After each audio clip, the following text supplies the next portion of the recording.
मलिका आलिया वो वफात पा गई। उसकी जिंदगी इस अंजाम पर कैसे पहुंची? उसने अपने हाथों से अपने मौत को गले लगा लिया। वो खौफनाक मंजर। आप खुशनसीब हैं जो आपने उसका अंजाम नहीं देखा, लेकिन मैं मुकद्दर का मारा उसकी मौत का मंजर कैसे बुला सकूंगा? वो जज्बात के तूफान में बहती हुई अंदर आई और पागलों की तरह अपने बालों को जकड़े हुए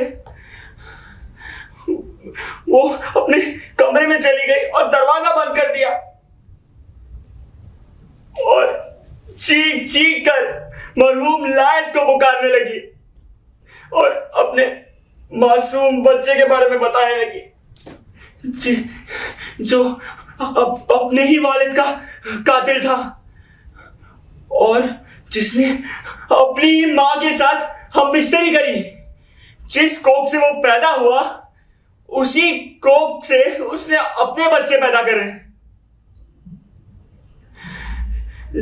सालिम किस्मत ने बेचारी पर दोहरा वार किया। खाविन से खाविन मिला और बेटे से बेटा। मैंने इतना ही सुना, उसकी मौत का मंजर मेरे नजरों से छुपा हुआ था। उसी वक्त शहंशाह चिल्लाते हुए अंदर आए और सबकी नजरें उन पर थी। वो चिल्लाकर कहे, एक तलवार दो हमें, एक तलवार दो। कहाँ है वो बीवी जो मेरी बीवी नहीं, सरजमीन है जहां पे मैं एक पौधे की तरह बोया गया था और जहां से मैं खुद अपनी फसल काटी। वो गुस्से में बड़बड़ा रहे थे और मालूम होता था कि उनमें कोई शैतान उतर आया हो। कोई भी ये ना बता सका कि मलिका आलिया कहाँ थी।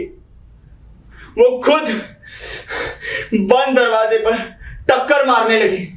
उनकी चोट से बंद दरवाजा उखड़ गया और हम सब हैरत और खौफ से देख रहे थे।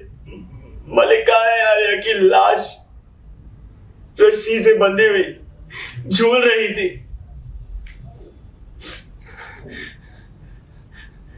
लेकिन दर्दनाक मंजर अभी और बाकी था। मलिका आलिया के लिबास में एक सोने का कांटा लगा हुआ था। शहंशाह ने उस कांटे को निकाला और एक हाथ की फासले से अपने आंखों में घोंप लिया। उन आंखों में जो अब उन्हें नहीं देख सकती थी, उन आंखों में जो अब उनकी बेशर्मी, उनकी बेचारगी नहीं देख सकती थी, उन आंखों में जो उन्हें नहीं देख सकती थी, जिन्हें नहीं देखना चाहिए था और उन्हें जिनकी दीदार की तमन्ना उनके दिल में थी। उन्होंने बार बार अपने आंखों को उन कांटों से छेदा। आंखों से खून के फव्वारे उबल रहे थे जो सुर्ख सैलाब की तरह उनके चेहरे पर फैल रहे थे। वो दोनों ही गुनहगार थे, एक मर्द और एक औरत, और गुनाह की सजा उन्हें मिल गई। कल तक उनके जीवन में खुशी थी, सादमानी थी, लेकिन आज आंसू, तबाही, बर्बादी, मौत और जितने भी लानतें हैं वो सब बरस रही थी।